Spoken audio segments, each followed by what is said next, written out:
I can go. Okay. Welcome to New Realities. I'm Alan Steinfeld. I'm here with Neil Gore, who's putting on this incredible conference called the PortalToAscension. It's in San Diego, April 21st to the 23rd, 2023. We have one of our keynote speakers with us today, Robert Edward Grant.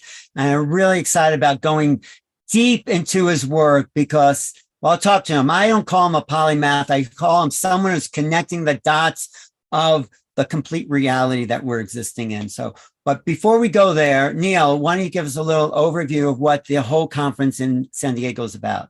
Yes, for sure. Hello, everybody. Welcome. And I'm excited for today because we're actually starting a series of interviews with speakers for our conference, starting with Robert Edward Grant. And we've announced it a few times, but Robert just asked just a few minutes ago as well, just what is the overall mission of PortalToAscension? What are we doing? What have we created? And the intention. And, we feel that it's a good way to start out this conversation here is to really talk about how we got to where we are today. And I've told, I've shared this a few times before, but we did start around 2008. And in, 2008, PortalToAscension started with small sound healing groups. It was really after 8 years of deep rabbit hole research and just going into ancient history and really trying to look for the root of all religion, where it all came from. And in 2008, after creating a Facebook group and all these individuals joining and sharing information, I decided to create PortalToAscension and started with small, sound healing events up and down the coast from San Diego all the way to Vancouver. And by 2010, I started experimenting with conferences. And the intention always was like, the reason why all this started, the reason why this conference is happening is because my original thought of like, what is the root of all religion? And by looking for the root of all religion, because I saw there were so many similarities in all these ancient scriptures, right? From Christian to Jesus to so many different stories, the Sumerian scriptures being reiterated over and over. Why is it that so many people speak about what makes us different rather than what makes us the same and the similarities between ancient texts, even though the information isn't even hidden in plain sight? It's right in front of us, right? So that started making me look deeper and deeper down. That took me to the extraterrestrial questions, sacred geometry, consciousness, and then eventually the understanding that we are going through a shift in consciousness and that we've gone through these shifts, these devolutions and evolutions so many times. And from that original intent, we've now created over 5,000 productions since 2008, wow. Online events, live conferences, retreats, tours. And for the last 3 years, we've been silent with events, right? Because we could not do live conferences in the way we did before. So this event is huge for many reasons, because it's the return of PortalToAscension live events and we have a series of live events this year in Vegas and Sedona and UK. So it's really a celebration of us coming together and connecting in oneness, and also riding the wave of the fact that this awareness has picked up on a whole new level, especially this year, like with all the events going on, all the people taking people to Egypt and so much occurring, that it's really time for us to come together and make some real change, create some networks and connection so that we can shift this paradigm, because there's really no holding back anymore. This is game time. This is the time we came here, to be here and what to do. So now that's my long story of why we do what we do. And I'm excited to bring together these people. So I'm gonna hand it over to Alan to officially introduce Robert Edward Grant in a second. But these individuals that we have at this conference, we really dive deep into their awareness in order to kind of like select the ones that we resonated with so much to create a full circle awareness. Like you come to this event, music, entertainment, education, ancient history, extraterrestrial awareness, consciousness, so many different aspects, and all of them are different modalities, if you will, to take you to that ultimate truth of us all being interconnected. So hope to see you guys there. Ascensionconference.com is the website. And you can also tune in virtually if you can't attend live. So that's the well, you story. got me excited. I want to go right now. Well, we're a big part of everything Neil mentioned: ancient civilization, symbology, music, and what the future really holds for human civilization. So that's really where I want to jump in on this conversation, because I've watched your videos, some of them, to just get my understanding of your work. And what I found there was a passion for what I would call the implicate order of David Bohm. You are looking for the underlying structure. That's what I saw. And where did this passion emerge from? How, we all grow up normal childhood somewhat. And then when did you ignite that passion for connecting the dots? I'm just curious. I think I can't remember when I didn't have that passion for connecting the dots. The thing is that it's hard to say and hard to see also how the dots connect until you can see them in the retrospect. And I think that was a quote that was given by Steve Jobs at a graduation ceremony he was basically speaking at Stanford University. You need some years under your belt to see how the dots connect. And then you can see how they all connect and create many beautiful patterns. It's like a tapestry or a mosaic that you didn't know what it was because you're just looking at all these individual puzzle pieces without seeing how there's a connectedness to the entire whole. And it reminds me of Leonardo da Vinci's quote, where he said, learn how to see, realize that everything connects to everything else. And I think that's such a powerful thing. We tend to think we're very separate from the rest of the world around us.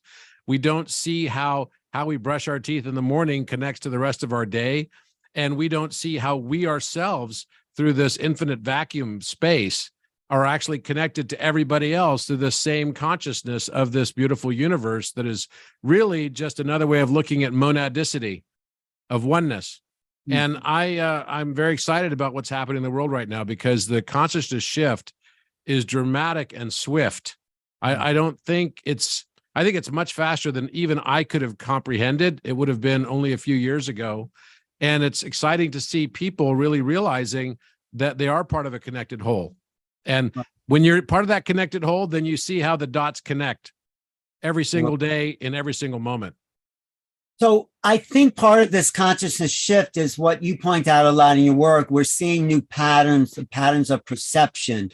What are these new patterns you're seeing that is amplifying this acceleration of consciousness from your perspective? During COVID, one of the things that was kind of interesting is that QR codes took off in their usage, right? Because we all went to the restaurant, there were no more menus. So we had to use our phones to figure out how to read our menus. And that actually was a good metaphor for what's happening with us with geometry right now. Every time we take into our consciousness a new geometric form or pay attention to it, it's literally a QR code for our subconscious mind. It is raising our consciousness without us even knowing it. It will have a subtle impact. And really, all these higher dimensions of perception are all in the subtle realms. It's not like in your face type stuff. If we were flatlanders and someone came to us and tried to describe to us what the depth perception would be, right, which would be a z-axis when you looked at sort of a Cartesian plane in 3 dimensions, then it would be difficult to explain it because you'd have to use the words from only a 2-dimensional word to describe what someone else is seeing and feeling. And I think what's happening right now is that en masse, people are starting to be able to perceive these subtle realms of consciousness that they couldn't experience before. And some do it simply by studying geometry. Some actually get there through psychedelics and other means to be able to sort of shortchange or sort of skip a few rungs on the ladder.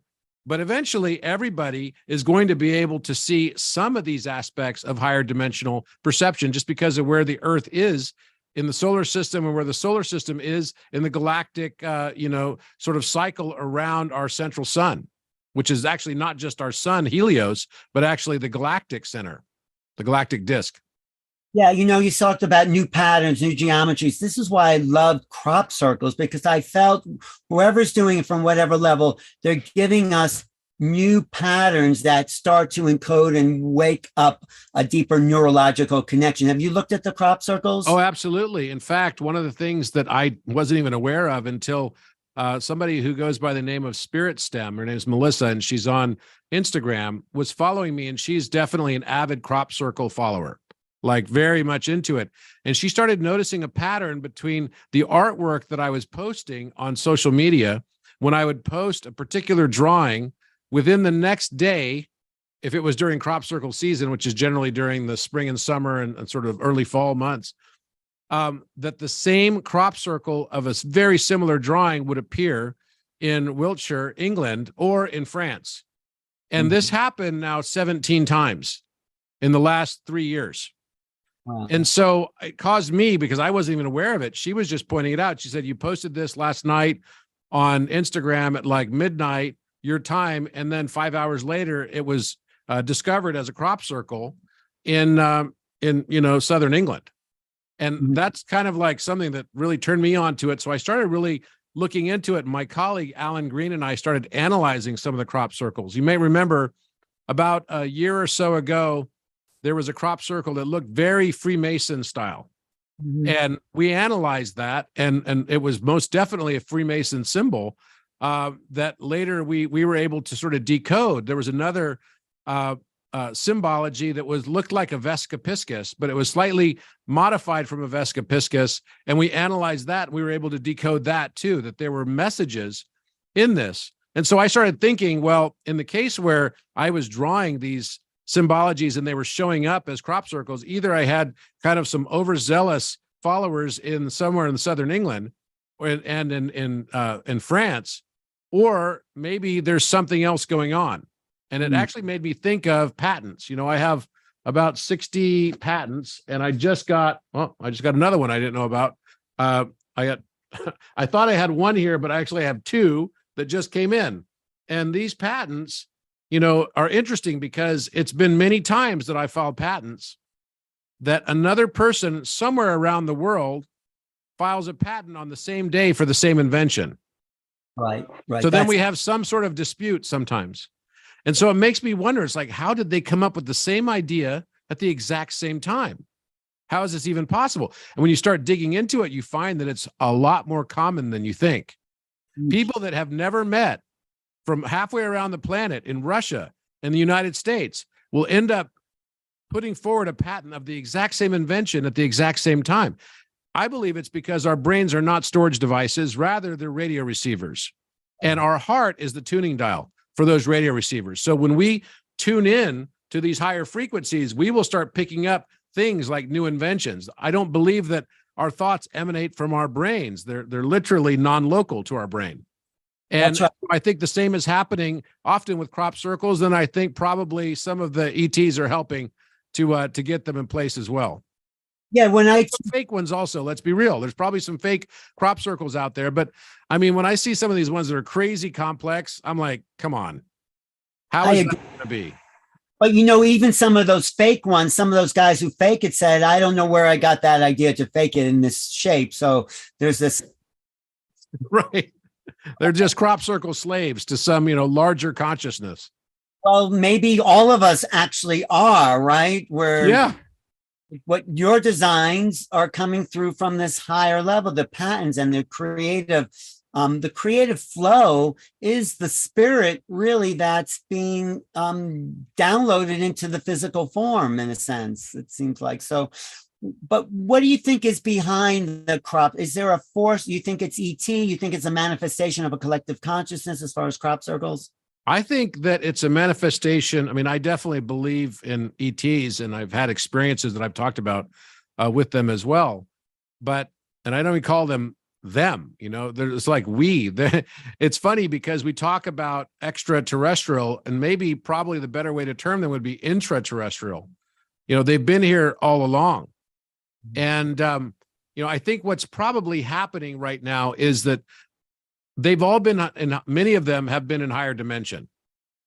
And as we can start to perceive higher dimension, we can start to perceive them. We can start to experience them.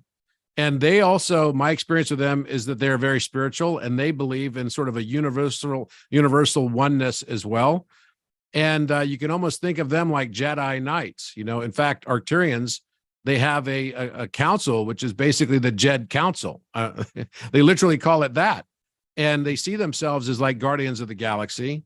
They're more like future humans that have sort of left Earth, a long time ago in their timeline, but they're no longer bound by time because they've moved into a six-dimensional sort of viewpoint and perspective.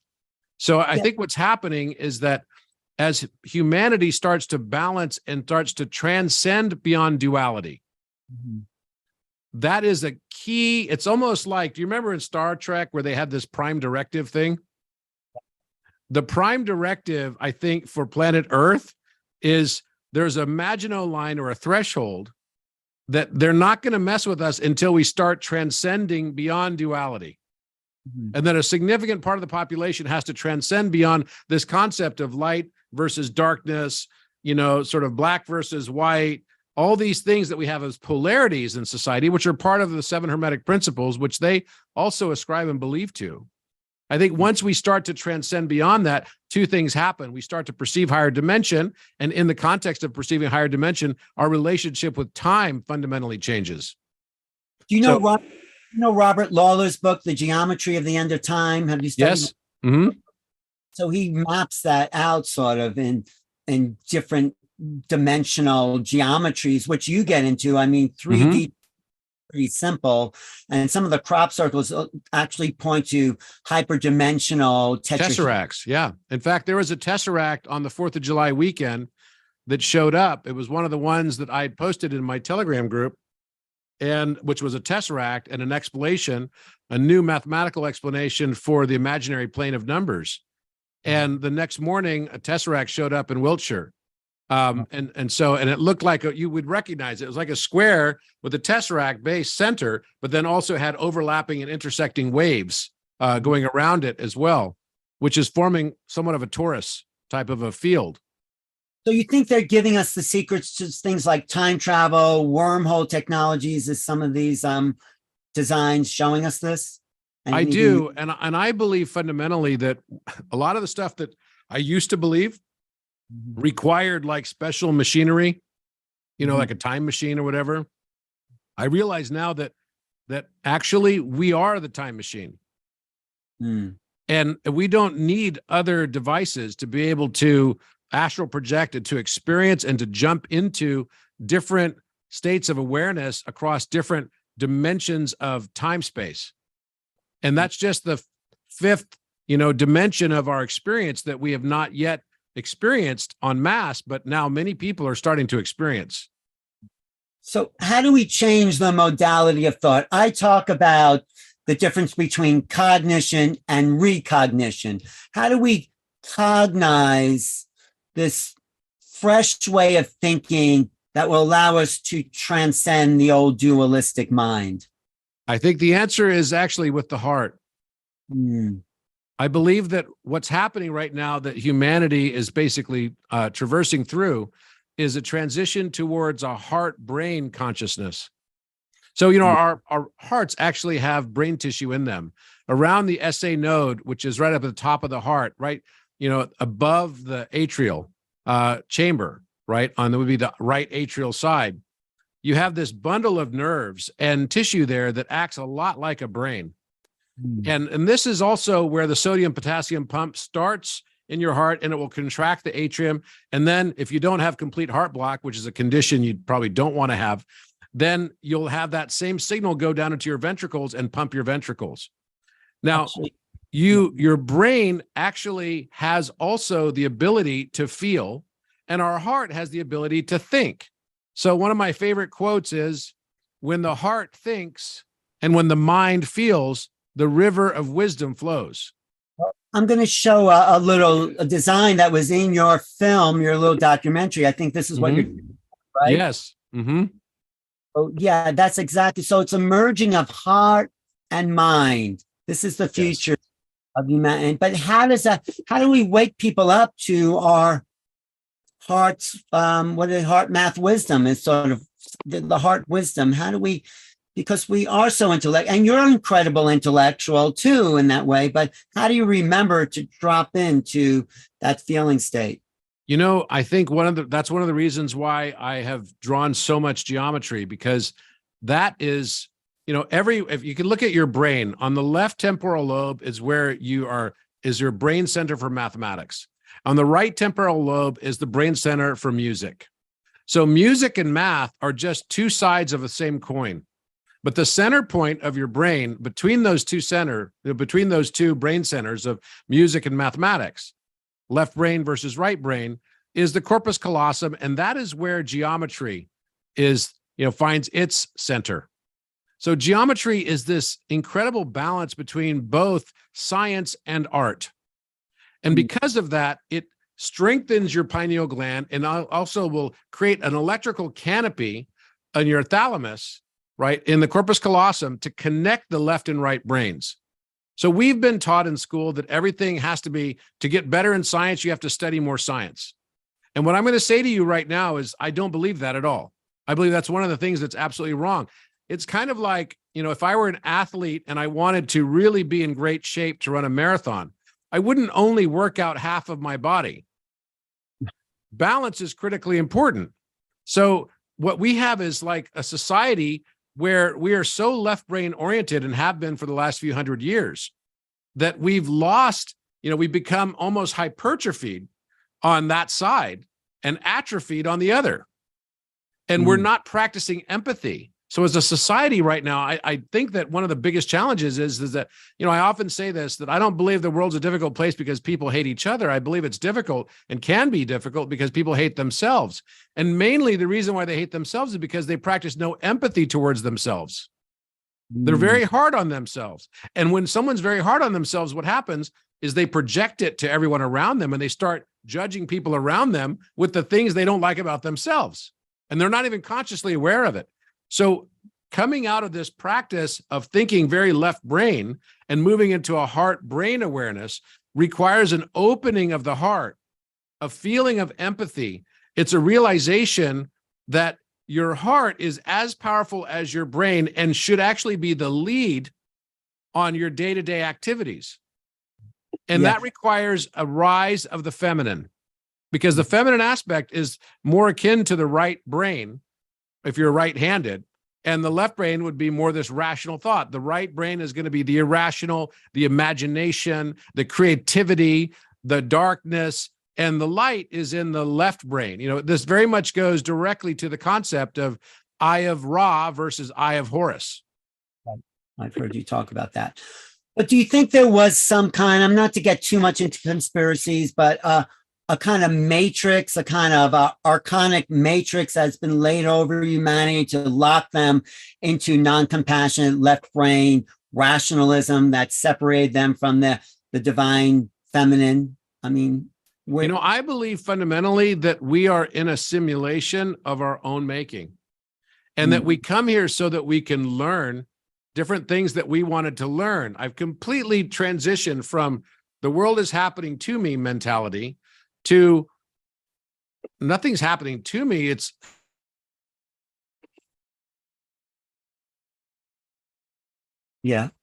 Oh, I think we lost Robert for a second. There you go. Lost you for a second. Go ahead. What were you saying, Robert? The world is not happening to you. I think you were saying it's happening for you. Are you back online there? I think he has frozen. So how about this? We can take a little pause here real quick and maybe take a break and show the trailer while we wait for him back in. Wait, I think he's just come back. Okay. Yep, I'm back. I'm back. There we go. We're having such bad weather here. It's like hard to know what's causing that. Are you guys there?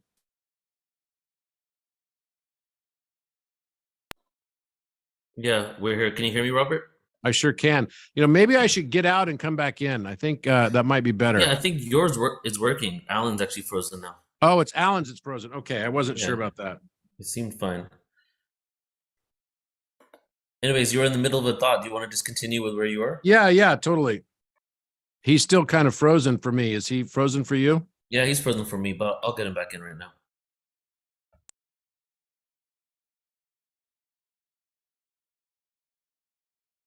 So, yeah.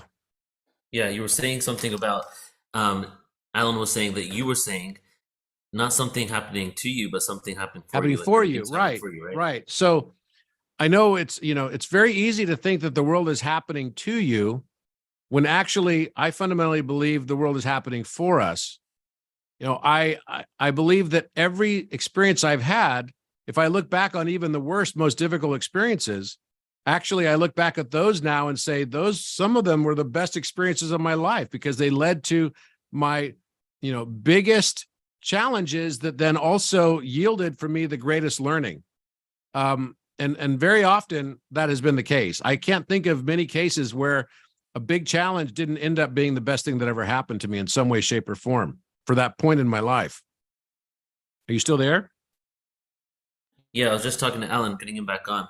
And then, Yeah. so how did this start all connecting with you for ancient civilizations? What was that connection for you at an early age? Did you always have the curiosity with ancient past, or was that something that came a little later? I definitely always had an interest for ancient civilizations. There's no doubt about that. However, it became a huge thing for me starting really in 2017. I went on a trip to Egypt, and it fundamentally changed my life. And it's become such a great aspect of my life now, where I've derived a lot of fun and enjoyment out of going back and forth to Egypt. I just got back. In fact, you could see my hat on my 3D printer behind me. It's still here. So basically, ancient civilizations for me has been an incredible process to realize and remember who we are. Because I believe that one of the main reasons we come here to this simulation is to learn first and foremost and remember who we are. And then from there, learn how to love and how to receive love. But what was the purpose of incarnation to begin with? If we came from source, we return to source. So why even bother? I think that the one divided itself into the many simply for the joy of becoming one again. I also believe that each one of us is this incredibly intricate and complex, yet extraordinarily simple design that allows source to experience itself through our eyes and through each of our individual perspectives. I mean, if you think about it this way, right? This is a geometry that I discovered called a grantahedron. It's a new geometric form. And if you looked at this and said, okay, how many sides are there on here? There's 16 sides, and there are 8 regular pentagons and 8 diamond-shaped pentagons, as you can see here. And they're all golden ratio related. So the length here is 1.618, and this is 1. And all the rest of these are 1, but the pentagon across from here to here is 1.618. You could say that the truth is a multifaceted prism where each of us is able of comprehending, really for most of our lives, only one facet. And that becomes our truth. And then finally, once we expand our consciousness, we realize that what I thought was the truth and factual is actually only one facet of a larger prism of truth. So that means that as I expand my consciousness, if I could take in and understand more than just one facet, the more facets I can comprehend, the more I have expanded my awareness until finally you get to a very, very intricate prism that has billions or near infinite number of facets. That is what you think about a source creator would want to experience. Understanding and seeing it through each of the eyes of each of its creation to learn different perspectives to expand its whole experience. Wow. And then we reach to do that, to do that kind of practice, seeing those different perspectives increases our neurological cognitive functions that make us into these divine beings. I think that's where divinity lies. I think that's where you're going with some of that. I think you're exactly right. And it's really about learning to respect both the masculine for what it brings to the table and what the feminine brings. And it's such a beautiful convergence when you really think about it. And the fact that we can all be here to help source consciousness expand its awareness as well, it gives a new purpose to life. It gives a new meaning, and that each one of us also can expand in the same way. Wow. And not only through this lifetime, but through multiple lifetimes. And as we start to expand into the 5th dimension, we start to connect all the dots, not only in this lifetime, but all of our former lifetimes that quite frankly are all actually happening simultaneous to now. Yeah, Neil, you were going to say, this sounds like, the 1,000-petal lotus in Indian scriptures. When you were talking about the fractals and us looking at different facets, to me, I feel it's kind of like similar to that. And it's also like, if we're so fractalized from the cosmic truth, because there's so many fractals towards it, We do you have any like do you ever wonder like how many fractalizations we are from the truth? Is this one matrix of truth, this one facet, just only one aspect of even a greater part of source, you know? And it's almost like every single galaxy, every single person, we're all destined to do what source originally wanted us to do itself, which is to experience ourselves. So we all become like source creator gods, right? Yeah, I think the big shift that's about to happen is that the world is going to separate into people that are able to transcend duality. Hmm. And those that transcend are going to be able to live a totally different existence. We've got some bad echo now. I don't know what happened here. Can you hear me? Yeah, that was just Alan. I muted him. Okay. So those that are able to transcend duality are going to have an entirely different experience on planet Earth. I mean, they'll literally live what's going to feel like a heaven experience. Whereas those who remain in duality and double down on duality, in a way, those that expand into higher dimensions should be thankful to them, because it's also making possible for them to expand into higher dimension, because the universe has to always remain in balance. Every action must have an equal opposite reaction without exception. You look at movies like Lord of the Rings, and the orcs show up in the land at the exact same time that Gandalf becomes, Gandalf the Gray, that becomes Gandalf the White. And to get that higher degree of magic in the world, you also have to have a higher degree of darkness in the world. The two must always remain in balance. So for every person who's going to go into a higher degree of ascension, right, there has to be an equal opposite reaction in the world. So this remaining in duality, and that's going to be people that are like fighting for Republican or fighting for Democrat or fighting whatever, right? That fighting, that polarity is going to, be very, very dense. It already is very dense. This is why I've stopped like really paying attention to the news. I've stopped like allowing this sort of like, it's almost like mental pollution and frequency pollution into my life, because I just don't want to live that existence. I'd much rather realize that I don't believe that we're here to learn more judgment. I believe we're here to learn to expand our perspectives, to remember who we are, and then learn how to love and be loved. I don't think we're here to learn how to be better judges of the world around us. The context of this world is already judgment. So when we can expand beyond that, then we'll have an entirely different world experience. And, people that are going to be, if you look at all of the comic book films, Batman is a good one. So Batman Begins, and you have this one story about this fellow named Two-Face. You might remember him. And there's a line by Two-Face in the movie where he says, "Hope that you live long enough to defeat the villain, but not so long that you become the villain." Well, actually, it's in every single case, people don't realize if and when they're villains. The villain always believes he's a hero.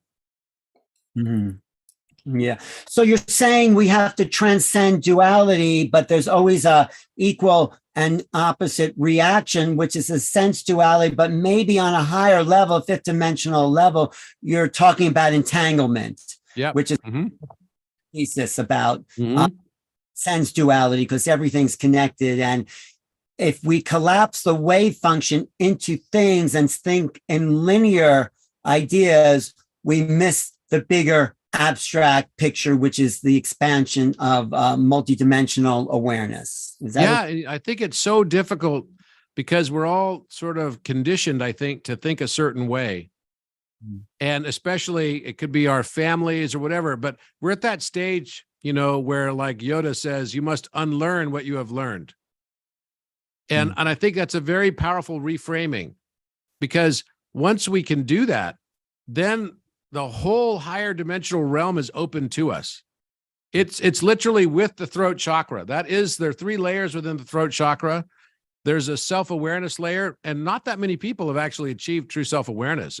It's difficult. Even in the business world, they always talk about people. I had a conversation today with the CEO who talked about someone he cared deeply for, but said they were very much lacking in self-awareness.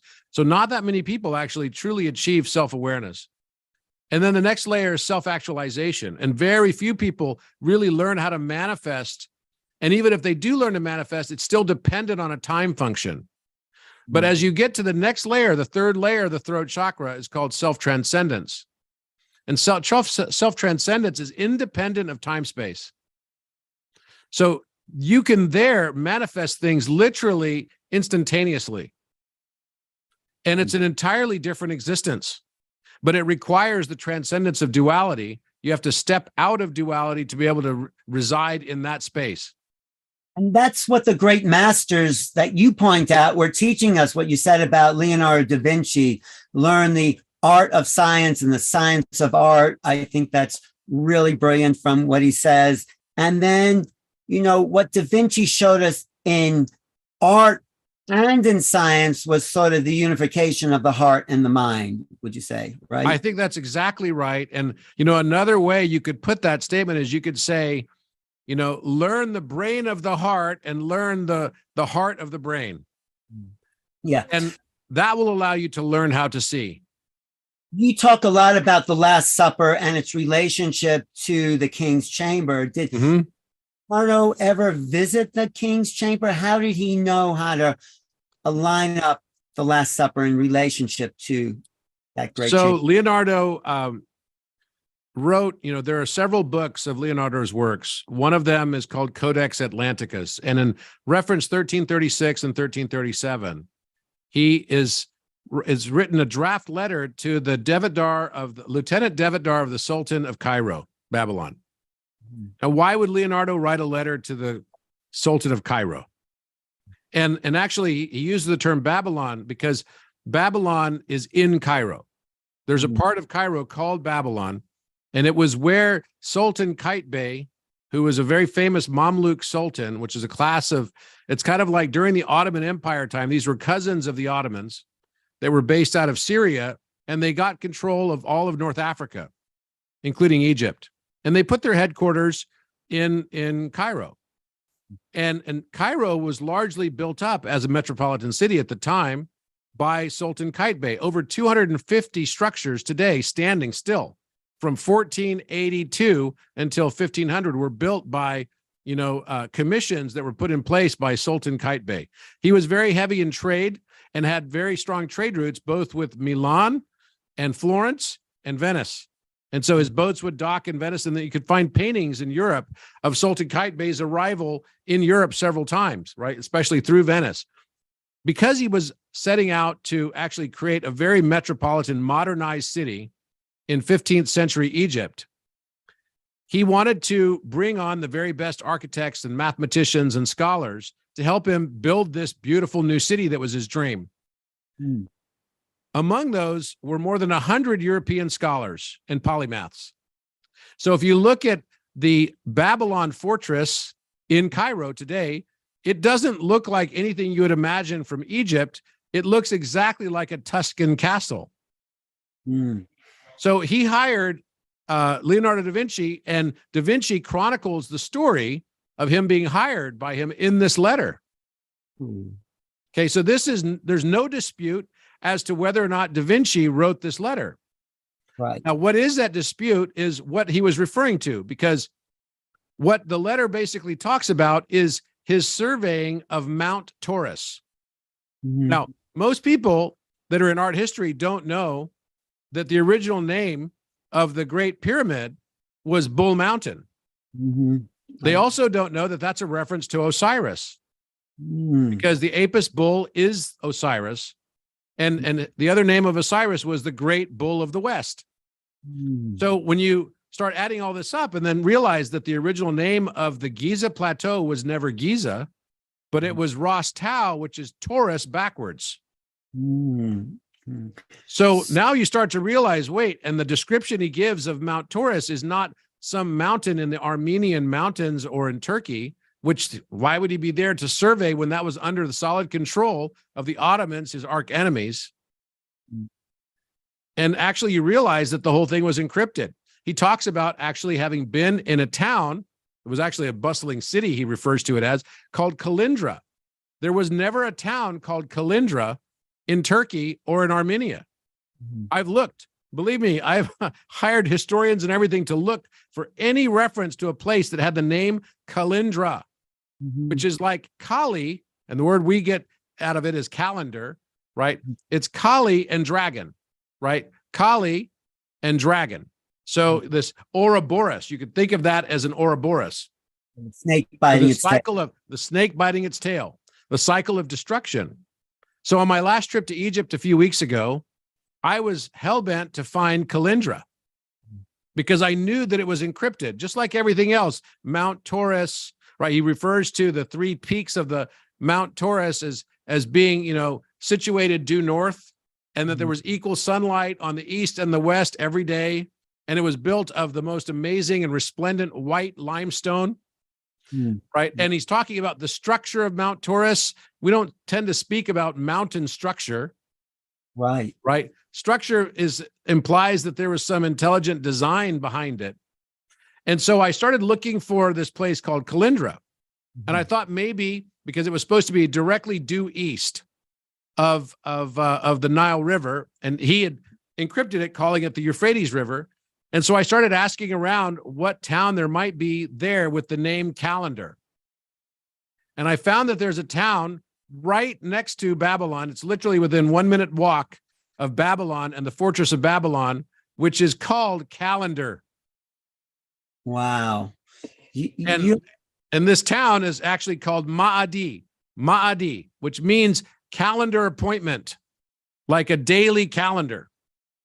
So I was just like, whoa, unbelievable. Now, this is the same place that Jesus and the Holy Family came to visit twice, not only when Jesus was a small child and escaping from the wrath of Herod, looking to kill all firstborn children, but also much later in Jesus' life when he came back with Mary Magdalene and Peter.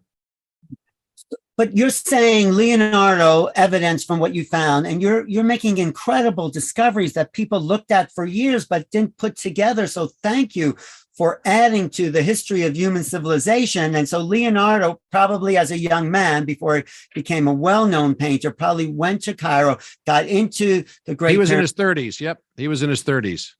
But not only that, he had such great vision and eyes, were able to see the subtle designs on the walls of the king chamber, like the shape of the cow and the bull, that even thousands of years of visitors or hundreds of years, they didn't notice. But Leonardo, he also saw how the wings of birds would come down. He had such and probably a photographic memory that to overlay that. Now it makes sense what you're saying, because I didn't get that part when you're talking about the Last Supper relationship to the king's chamber. But now with this little story, it totally makes sense that that's exactly, and that's evidence. And that's a whole movie right there, Leonardo. Yeah. Well, what we found is we found so many petroglyphs now on the walls of the king's chamber, and we made some massive discoveries. And maybe I'll debut some of them at the PortalToAscension conference, That'd be fantastic. which I think would be kind of really cool. One of them actually relates to DNA, and a pretty remarkable discovery there. Actually, these discoveries are literally going to change, I believe, the whole narrative of how we look at what the purpose of the pyramid was, and the builders of it even. And the naming of it. While I was there, I've been predicting based on Leonardo's Vitruvian Man. So you have to think about all the paintings after 1486, because he was there from 1482 to 1486. All the paintings and drawings after that time are actually encrypted with Egyptian symbology. Right. So I can name at least 5 paintings right now that we have discovered multiple encryptions that all relate to the Great Pyramid, the Giza Plateau, and Egyptian symbology, and specifically the story of the death, burial, resurrection cycle and reincarnation cycle of Osiris. Well, I want to show you my favorite Leonardo da Vinci painting, and I just stands out with sacred geometric forms. Leonardo, John the Baptist. the Baptist, and look at the angles from the part in the head to the nose to the chin down to the elbow. But the interesting angle is the shape of his staff, the angle of the cross that leads somewhere. What do you make of this, really?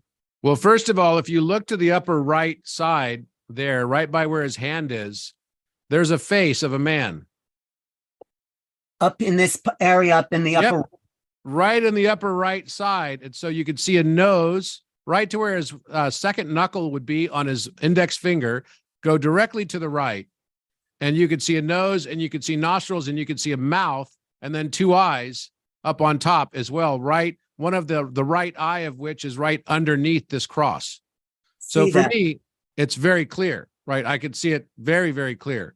And basically it's pointing up at this face, and it looks like a man who's a little bit bigger, portly kind of a guy.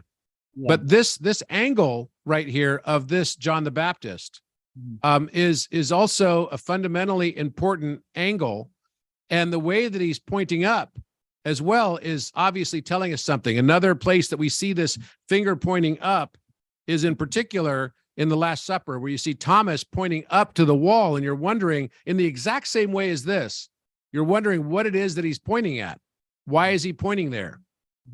And you could see, of course, the curls on the hair, but all of these symbologies become really, really important when you look at it as a mosaic. So if you pulled up, in fact, I could do this for you if you like. If you go to Mona Lisa, pull up the Mona Lisa. Let me show you something. And make sure you go to a high-res form of it if you can. I just want to say one thing about this is the double toroidal form from the right hand and the left hand. Yep. As above, so is in the heart here with this John the Baptist. Yep. And he's pointing right to his chest as well. But if you just go to a Mona Lisa, I'll show you something that kind of relates to this. Yeah, I'll go to a Mona Lisa. But I think in that last painting, he was really trying to show us his final statement. But let me pull up about his insights into the world. Let me just pull up a Mona Lisa here. Make sure you get the high-res Mona Lisa so you can see it really well. Let me just Google Mona Lisa high-res wiki. Okay, Mona Lisa high-res wiki. High-res. Okay, let me see if this is it. I think this might be high-res here. Let me just see. Okay, let me see if this is it here. Okay, I think let's try that.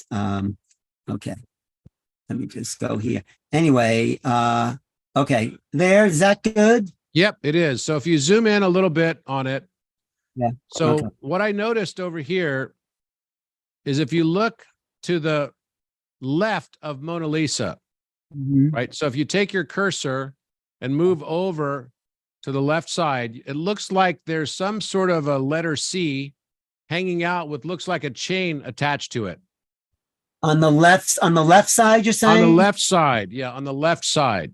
So if you let me, let me do this. I'll do it because it'll be easier for us to do it. And maybe if you let me share screen, I can pull it up for you. Okay, Neil, can you let Robert share screen here? Yeah, Robert, you can go ahead and share screen. Okay. Yes. Let me just pull up the image. Because the reason I think we should go through is the wisdom of Leonardo da Vinci was showing us something about ourselves in relationship to the universe. This is why. Indeed. Yes, indeed. So let's have a look at this. Okay, great. All right. So here's Mona Lisa. Right. Now, as this is downloading, okay. So do you see this shape right here? The strange shape? Yeah. This thing right here. Yeah. Yes. What is that, right? What is that? Why is it there? And then you have the same kind of blackish color behind her back that looks like a hook right here. Right. Yes. See this? Yes. Yeah. Okay. What is this, right?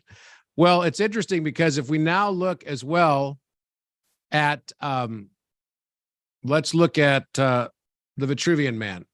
You might notice something about this that will be kind of remarkable. Well, because Vitruvian Man also has something similar. The other thing I also know about the Mona Lisa Vitruvian Man, the portrait of Leonardo da Vinci, is the shape of that mouth, that kind of strange little, but that's not what you're talking about. There's Vitruvian. That's right. That's right. So if you look at Vitruvian Man, first of all, the first reference to figure out that this was related to Egypt is the 1/14th. So the Vitruvian Man, and you can see it's written in backwards mirror text. You see the 1/14 backwards right here.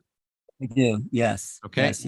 So Vitruvian Man was cut into 14 parts. Well, there's another person in Egyptology and ancient Egyptian mythology that was cut into 14 parts, and his name was Osiris. Right. Right. The Right. original. So he was Yeah. cut into 14 parts by his brother Set. Mhm. And you'll notice here that Da Vinci put these horizontal lines on the body to represent the cuts of the body. So he's got 14 lines on here. But what's interesting is on the left wrist, there's, this one line at the wrist and then another one at the elbow and one at the shoulder here. But on the right wrist, there's two lines. There's one here and then there's another one right here. Do you see that? I do see that. Yes. Yep. Yeah. Do you see also that it looks like a cuff then? Because you've got a line here and then another line here. It's like he's wearing a cuff of some sort. And then you can even see when we zoom out, it looks like there's a broken cuff hanging off of it. You see this right here? Ooh, it's a little dark. It looks like a smudge on the actual image itself. Yeah, but it's not really a smudge. It's like a broken open C. Yeah. Can you see the C right here? It's like a C shape right here. And like little dots hanging off of it as well, like a broken shackle. So what I did is I took this same photo.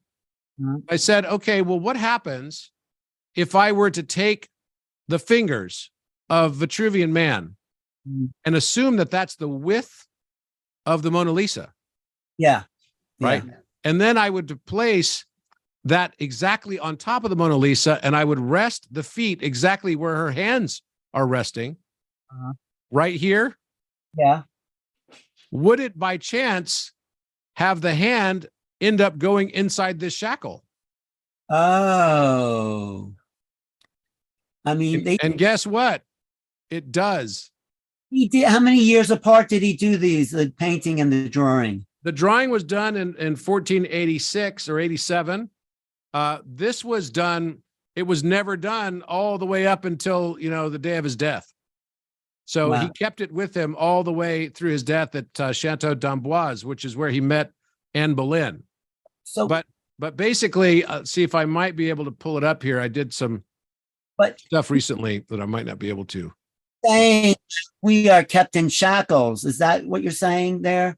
Well, or maybe that we have this belief that we are separate, from that we are separate from the feminine, but actually we are always attached to it. There's no way that we are not always attached to it. And that's basically, I think, what it's trying to tell us. Let's see if I can find this. Well, that's also curious why John the Baptist is such an androgynous looking being. That's the murder. It's the hierogamos, the holy marriage. Eros Gamos, right? Exactly, the holy marriage.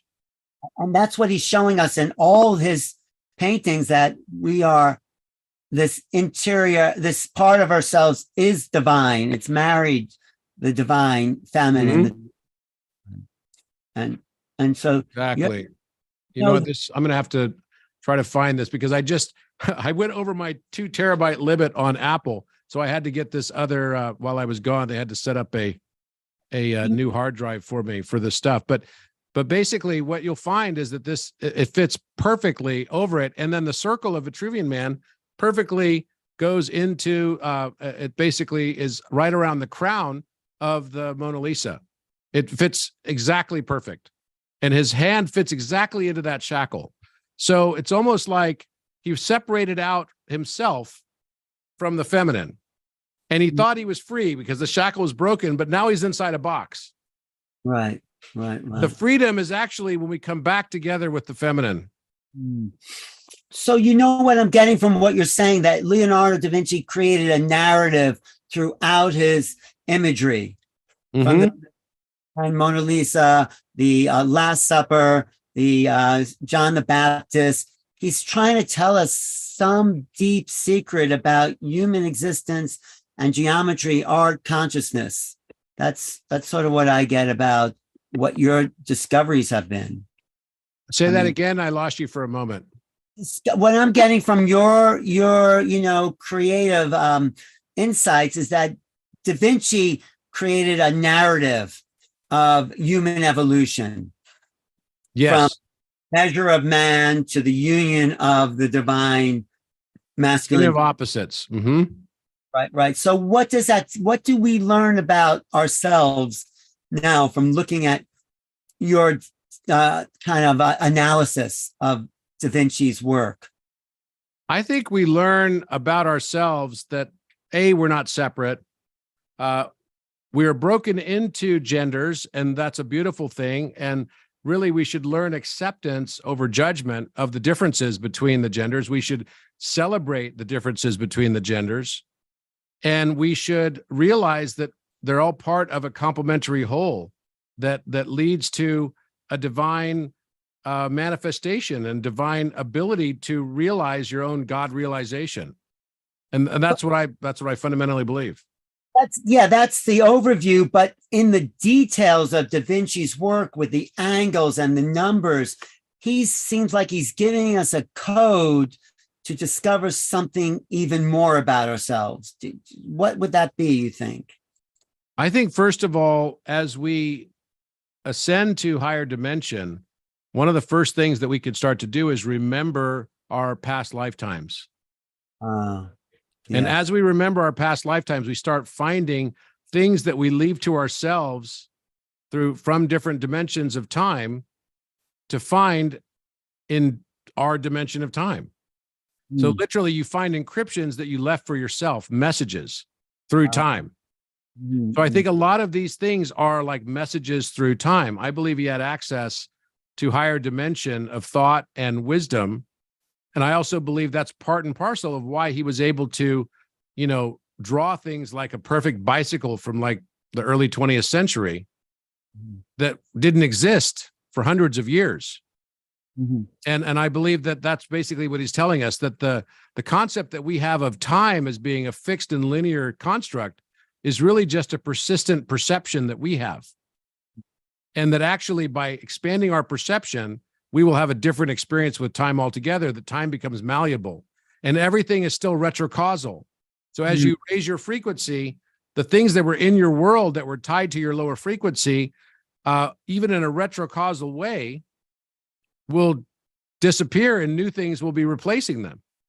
It's why we have something called a Mandela effect, I believe.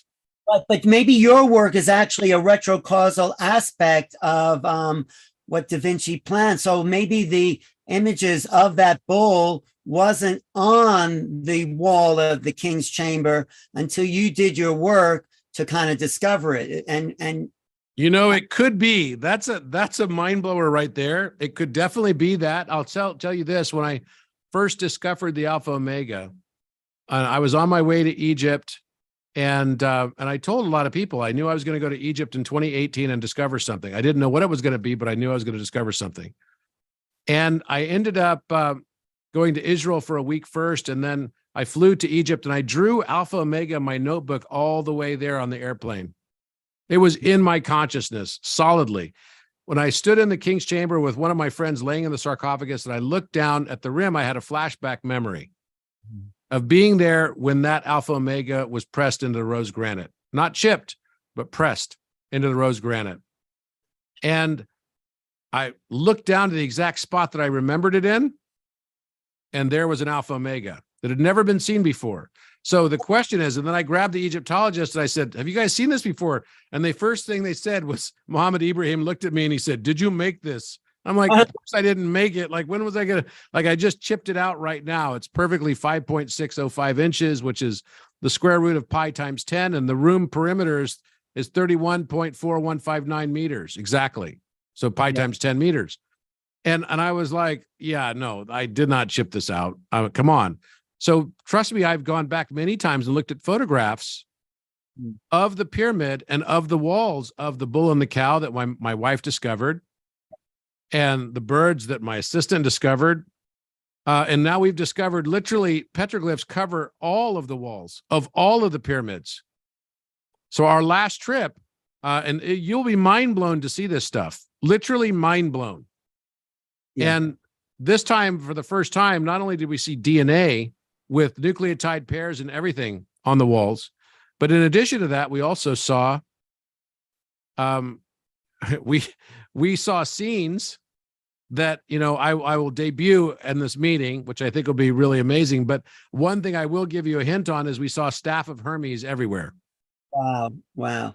But, so you're going to debut them, great, at the PortalToAscension, April 2023, San Diego, ascensionconference.com. Come there. But are you saying that maybe they were later time-coded manifestation? I mean, the Alpha Omega, for instance, that wasn't a symbol the ancient Egyptians knew. So when was that actually carved into the lid of the sarcophagus Well, we've now confirmed on 37 sarcophagi, every sarcophagus in the Serapeum in Saqqara, and every sarcophagus that we reviewed in the Valley of the Kings all had Alpha Chi Omega on them in different positions. And sometimes they were underneath the hieroglyphics.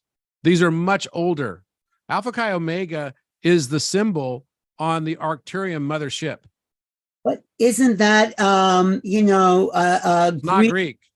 It's not Greek. It's a loan that came much, much older than Greece. So basically the Greek language and the Phoenician language is definitely tied to it, but they got it as a holdover, I believe, from Arcturians who have used that as their symbol on their mothership for as long as people have reported. There are drawings of it that people have put in their books on having their direct experiences with Arcturians. So I believe our entire nature of time is not what we believed it to be. I believe that what we think of as our distant past is actually also our future. And that's what you're actually seeing manifested in front of you in a way. Yes. Because seeing these things materialize on solid granite that no one noticed before. How could it be possible after thousands, hundreds of thousands of tourists over hundreds of years in the King's Chamber? I mean, it's pretty remarkable, I'm saying, that you, because of whatever awareness you have about pattern perceptions, were able to discover something that no one has seen before. It's phenomenal. And let me share this with you. And it sounds like you've watched Codex. So you did see some of the things on the walls, right? So this is on my website. And this is you can watch this video. Yeah, Alpha Omega. And you could just make this bigger. Yeah, full screen. Yes, good. Click that. Yeah. Okay. This is the Alpha Omega on the rim of the king in the. So it's not easy to see until you get the light just right way. So here's the A, and here's the Omega. I see that next to it. I see it. No one has seen that before. Thousands and thousands of tourists in that King's Chamber. Yeah, and exactly.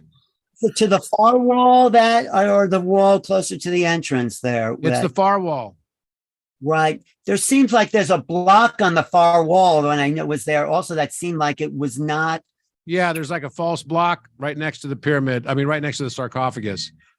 But I mean, you can see this if you know exactly where to place the light. But I'm telling you, I've been in there many times. Even for me, going in there without having the light in the right way, it is difficult to see this. Right. So what makes you feel that this is Arcturian language? Where's the connection there? Because the Arcturian mothership has been reported and been the subject of a few books even to have had the Alpha Chi Omega symbol as its like logo on the side. So could all of the Greek language be derived from Arcturian, or you think, what's your thoughts on that? It's hard to say, but look, Alpha Chi Omega and Alpha Omega is so old.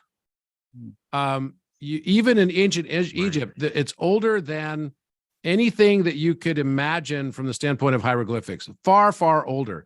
The three oldest places in Egypt are the Great Pyramid Plateau, the Giza Plateau, Saqqara, and the Osirian at Abydos, where the Flower of Life is. And not only are there Flower of Life on the wall, but there's like literally covering all of the walls on the pillars at Abydos, the Flower of Life. But there also, we found a very large Alpha Chi Omega that we discovered on the, on the wall at Abydos, which was, really shocking for us because we didn't expect that. And now we found Alpha Chi Omega on every sarcophagus that we have investigated, like every one. It's as if they repurposed all of these sarcophagi from a much older civilization. Maybe. And I have no other explanation for it than that, other than we just know that they're all there. Well, and it definitely happened that way. Something else that I heard, you know how the Great Pyramid, the other pyramids had limestone on the outer casing. So it, like Leonardo said, it was a white mountain that's shown in the distance. And there was an earthquake sometime, in the after, you know, in the 1400s, or maybe after Leonardo's there, 15 or 16, and those limestone casings came down, but there was writing on the limestone that was also in an extraterrestrial language, and you could see that writing in the Mosque of Ali. They took those limestone blocks and built the Mosque of Ali. I think that's what it's called. And you could still see etched in the limestone this dark script of some, looks like extraterrestrial writing. Did you ever look into that? Yes, I have. And in fact, you know, there's a number of, there's also some other very enigmatic writing that's in the basin underneath the chevrons of the Great Pyramid. There are four, you know, there are four characters, which, you know, some people believe are pronounced Deber or Devere. And I actually think that they're numbers. They could also have pronunciation. In the old days, there were no numbers. We just used letters for numbers. So the letters of the Greek alphabet were also the numbers for Greeks. Well, that's like the Hebrew is like that too, of course. Hebrew is exactly like that. But so if you look at this, you can see on this wall here, this is me stylizing it. So I could basically show you this picture. So you've basically got let me just see if I can pull this. Whoops. Come on. Okay. This All is right. So this is our group. Right. Is this Go back. This is in the Osirian. This is the Assyrian, right? Yeah, we're going there with Muhammad Ibrahim, where he's taking us to that too. Yep. So you could see this. This is the Osirian. You could see an omega shape. These are not chipped into the wall; they're raised. So how do you make a raised image as a graffiti? Yeah. That's not happening, right? So look at this omega. This is the oldest place, arguably, in Egypt. And look at this. You've got a circle with a line underneath it, omega. You've got a cross right here. It looks like there's a rose in the center of the cross, and they're raised. And then you've got an indented A right here with a line coming across. So it looks just like this. Yeah. So this was the moment we discovered it. Our group did. Yeah. No, so you're saying these are Arcturian imprints of like saying this is who was here, that it's just recently been discovered because we're ready to meet this level of consciousness? You know, that part of it I don't know, but what you can see here as well is you could see what looks like the trunk of a tree. The indentation on the wall looks like there's a trunk coming out of the block where the chi is, or the X, right? And you can see it looks like a tree right here even. Can you see this part that looks like the trunk of a tree and then it kind of grows out this way? So you've got an Alpha Chi Omega. I don't know why it's basically showing up to us now. It could just be that we're now able to see some of these higher dimensional things because we're noticing the subtleties and we know what to look for. Whereas before, maybe the conditioning bias was such that people weren't looking for anything. But you could see it. Just watch this for a moment quietly, and you'll be able to listen to what everyone's saying, because I wasn't even the one who discovered this. You know, this is like a very, very interesting circumstance that happened right here. That's a cross. That's a cross. Right here. Oh, yes. That's a cross. Yes. Alpha Chi Omega. And what's funny is I'm wearing an Alpha Chi Omega shirt. But what does Alpha Chi Omega means? The beginning and the end. But why is that talking to? What does it really mean on a symbolic level for our today's consciousness? I think what it means is the representation of the return of the divine.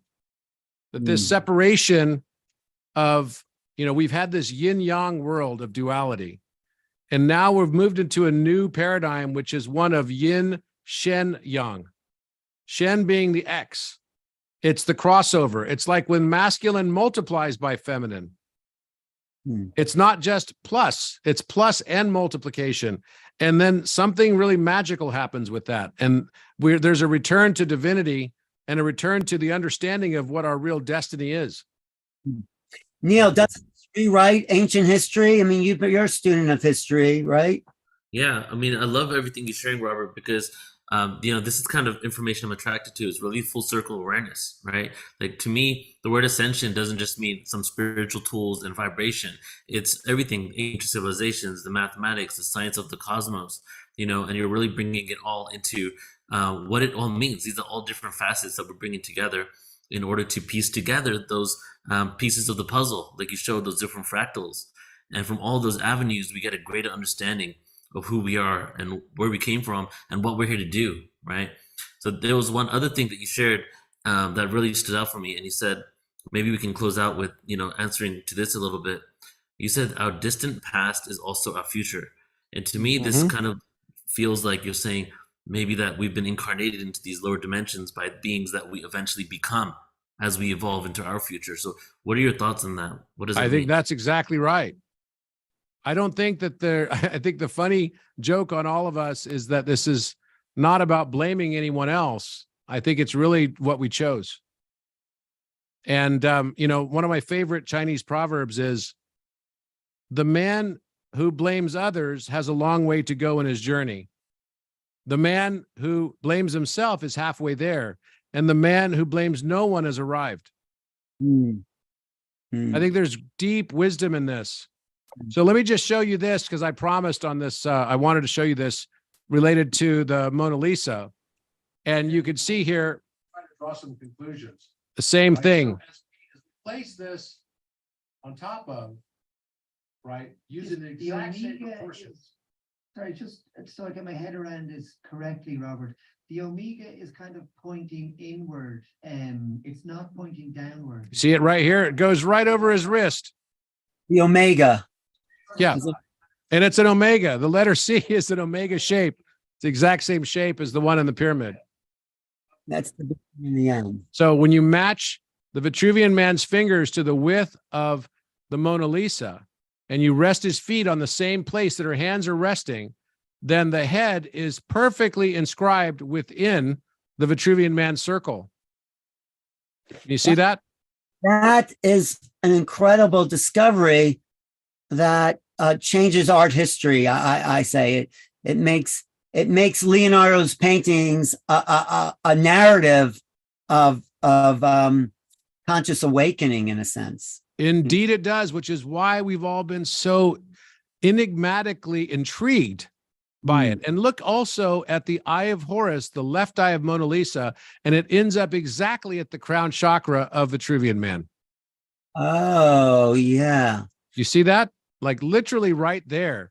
How beautiful is that? That's like mind-boggling. And, I think it's such an amazing, amazing thing that we can see now. And, another thing that points us to Osiris, not only the 14 cuts, but when we realize as well that we can take the Salvator Mundi and what are these 3 stars? And look at this. The reflection of his hand is actually the Great Pyramid. Oh. You can see the ridge line on it as well. And then those 3 stars happen to match exactly the top 3 stars of Orion. Belts, not the belt stars, not the belt stars, the top 3 stars of Orion, right? Which is Betelgeuse, Mintaka, and I forget the other, Bellatrix, I think is the other one. And so what about those 3 stars? Is he pointing to our destiny, or? No, he's basically saying that this whole Giza plateau, right, is, we already know that the position of the 3 pyramids is the belt stars. And what he's pointing to is that this is all about Orion. Oh. It's all about Orion. Here's another way to look at it right here. I see. Yeah, I see those stars right there. Yeah. Wow. And what kind of triangle is that, making the specific triangle too? Yeah, this is the top 3 stars of Orion. So you could basically put, what, I guess I thought I had that. Hang on a second. Maybe it's this one.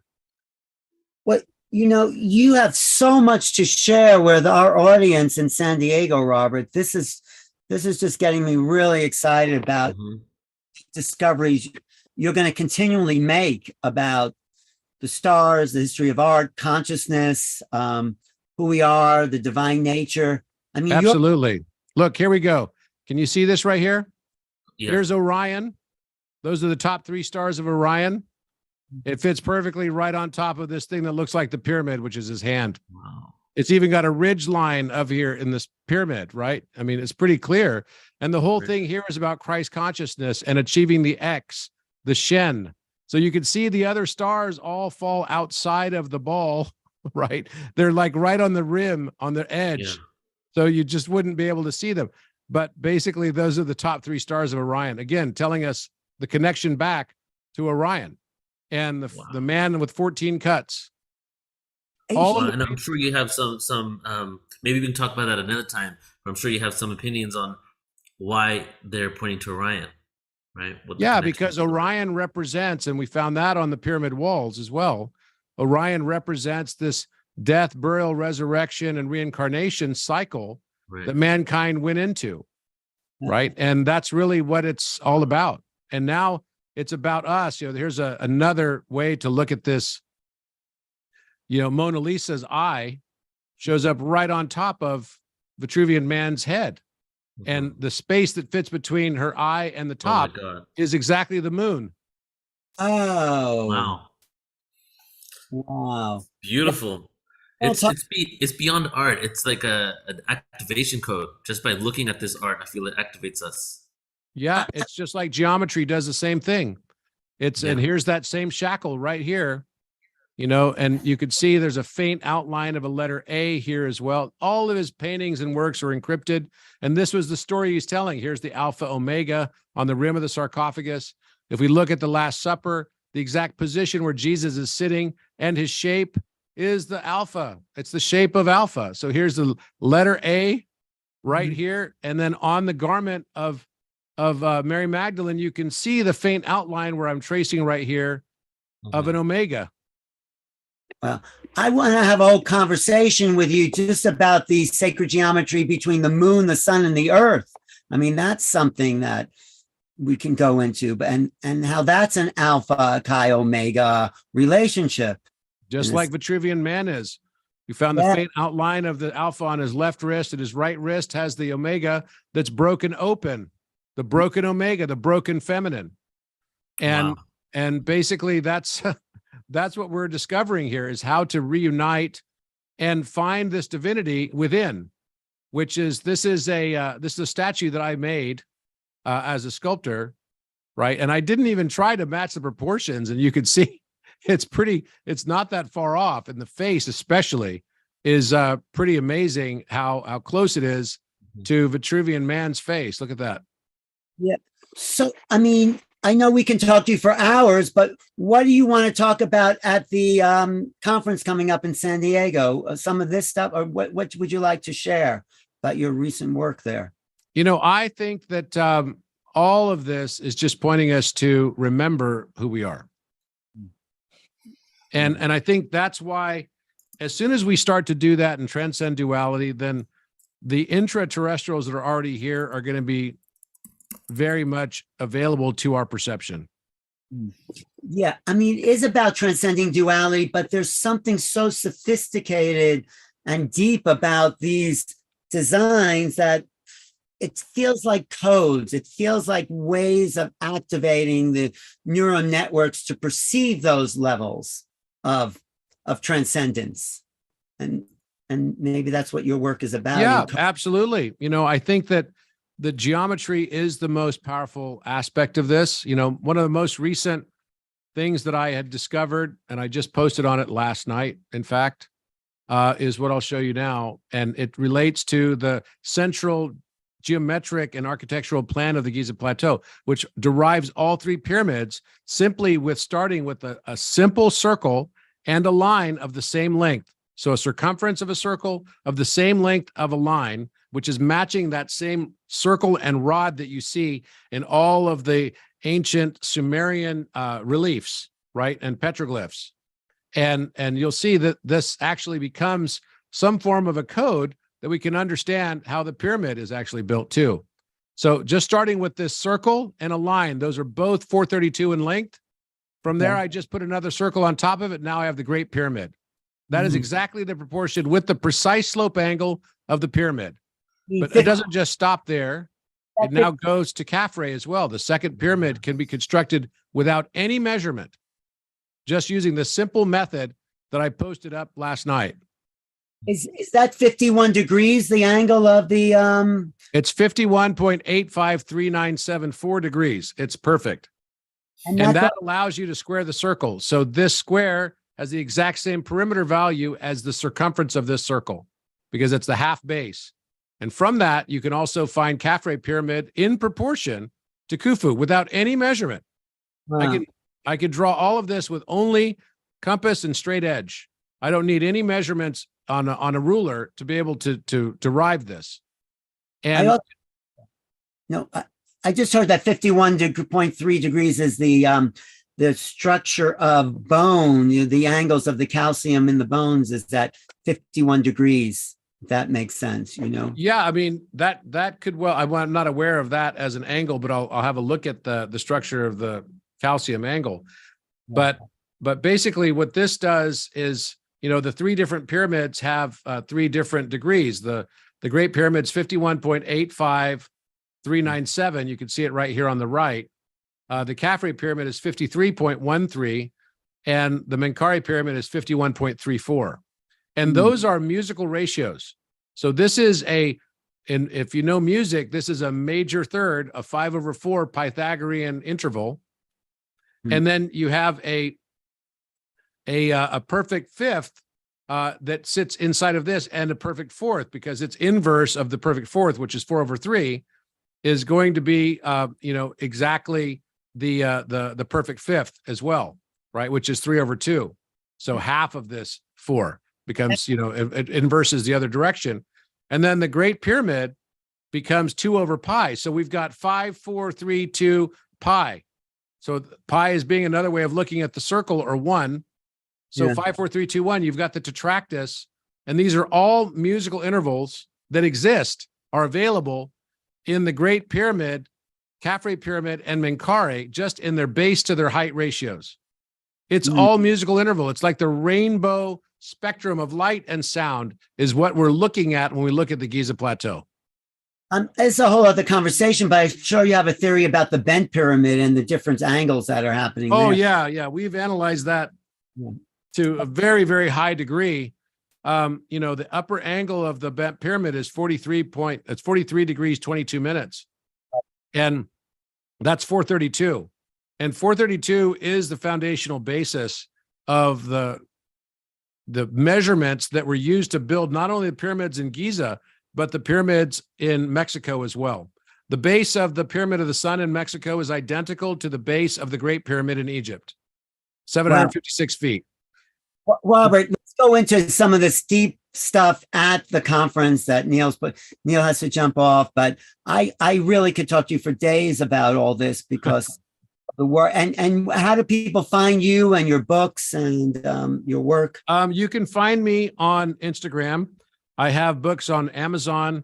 I'm very happy and lucky that my book called PHILOMATH has been still this weekend. It was still, after 2 years of being released, the #1 book in number theory on Amazon, and also in geometry, general geometry. I have a new book that just came out called Polymath, which is really about all of these. It analyzes all the impossible geometric forms, and they're not supposed to be possible at all, and uses it as a reference point for mankind ascending beyond what he believed was possible. And what he and she believed was possible. And you can go to my Instagram page, which is just Robert Edward Grant on Instagram. And on my website is the same, robertedwardgrant.com. I can't wait to see you at San Diego, because there's going to be a lot of brilliant people there who understand what you're talking about, Robert Schoch, JJ and Desiree Hertog, Michael Cremo. These are all investigators into the ancient knowledge. So we're going to have an incredible conversation about ancient civilizations there. Neil, anything else you want to say about the conference? Yeah, and you're also going to be on the panel with the ancient history panel with Hertag, Linda Moulton-Howe, and everything. So, maybe we can go deeper into these specific questions on the panel as well. Oh, happy to. Yeah. Totally happy to. So Robert, very excited for this conference and looking forward to meeting you guys in person. thank you. Appreciate you, brother. Thank you for everything you're doing. Thank you. Love this conversation. I'm going to watch it again because there's so much in there. Oh, Thank yeah, you. it's dense. It's dense. So, but yeah, definitely Codex is another thing I wanted to say, is that if you're interested in these types of things, you can find me on Gaia on Codex, which is done remarkably well. And I'm really thrilled, but I think you're right. The story is about to go really, really big. I feel that. Mm-hmm. Thank you for your time. Thank you. Thank you.